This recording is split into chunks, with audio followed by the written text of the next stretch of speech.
तो दोस्तों राम राम। विक्रम बेताल की अगली कड़ी में आज हम अगली कहानी सुनने जा रहे हैं। तो कहानी को से इस प्रकार है। अंग देश में एक धनी ब्राह्मण रहता था। उसके 3 पुत्र थे। एक बार ब्राह्मण ने यज्ञ करने का सोचा तो उसके लिए एक कछुए की जरूरत थी। उसने तीनों भाइयों को कछुआ लाने के लिए कहा। वे तीनों समुद्र पर पहुँचे और वहाँ उसको एक कछुआ मिल गया। बड़े ने कहा कि मैं भोजन संग हूँ, इसीलिए कछुए को नहीं छूऊंगा और नहीं उठाऊंगा। तो उसे छोटा मंझला भाई था, उसने बोला कि मैं नारी संग हूँ, मैं नहीं ले जाऊंगा। सबसे छोटा बोला मैं सैया संग हूँ, मैं भी नहीं ले जाऊंगा। वे तीनों इस बहस पर पड़ गए कि इनमें बढ़कर कौन है, वही सबसे बड़ा कौन है, कौन जानकार है। तीनों में बहस में पड़ गए और जब वे आपस में फैसला ना कर सके तो राजा के पास पहुँचे। राजा ने कहा आप लोग रुके, मैं तीनों की अलग अलग परीक्षा करूँगा। इसके बाद राजा ने बढ़िया भोजन तैयार कराया और तीनों को खाने पर बैठाया। सबसे बड़े ने कहा मैं खाना नहीं खाऊंगा, इस खाने में मुर्दे की सुगंध आ रही है। वह उठकर चला। राजा ने पता लगाया तो मालूम हुआ कि वह भोजन शमशान के पास के खेत में बना था।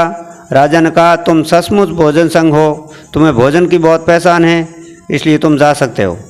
रात के समय में राजा ने एक सुंदर वेश्या को मझले भाई के पास भेजा महल में। ज्यों ही वह पहुंची कि मझले भाई ने कहा इसे हटाओ यहाँ से, इसके शरीर से बकरी के दूध की सुगंध आ रही है।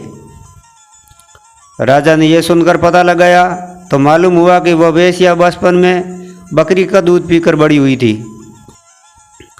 राजा बड़ा खुश हुआ और बोला तुम सचमुच नारी संग हो और तुम्हें नारी की जात का पता चलता है। इसके बाद तीसरे भाई का नंबर आया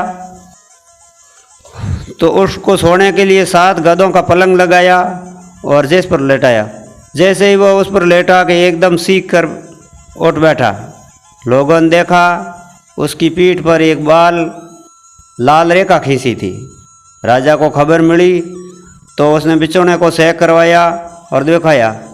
7 गधों के नीचे उसमें एक बाल निकला, माथे का मतवाड़ बाल, उसी की पीठ पर लकीर हो गई थी। राजा को बड़ा आश्चर्य हुआ। उसने तीनों को 1-1 लाख अशरफियाँ दी, मतलब मोहरों दी। अब वे तीनों कछुए को ले जाना तो भूल गए और वहीं आनंद से रहने लगे। तो इतना कहकर बेताल बोला कि हे राजा विक्रमादित्य, तुम बताओ उन तीनों में सबसे बढ़कर कौन था। तो राजा ने कहा मेरे विचार से सबसे बढ़कर सैया संग था, क्योंकि उसकी पीठ पर एक बाल का निशान दिखाई दिया और ढूंढने पर 7 बिस्तरों के नीचे बाल पाया गया। बाकी 2 के बारे में तो ये कहा जा सकता है कि उन्होंने किसी से पूछकर भी पता कर लिया हो। जैसे भाई वेश्या ही तो भाई बकरी दूध पीन मोटी उड़ी तो औखी नहीं पूछे तो ही पहला कोई आदमी कह सके, और भोजन वालो है तो वो बन तो देख भी कोई भी बता सके। इतना सुनते ही बेताल फिर उसी पेड़ पर जा लटका। राजा लौटकर गया और उसे लेकर लौटा तो उसने ये कहानी कही।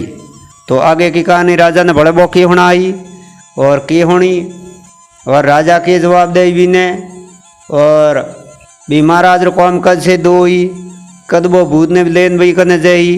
तो आप बात होना पे अगले भाग में। और जब तक थे मेरे चैनल में नया हो तो मेरे चैनल की सदस्यता लेन घंटे वाला बटन दबा दियो तो आने वाला वीडियो और नोटिफिकेशन थोंकने हंगों पहला पुगे। और यही मेरे वीडियो लाइक करियो, शेयर करियो, कमेंट करियो। मेरा एक नवे वीडियो रहते।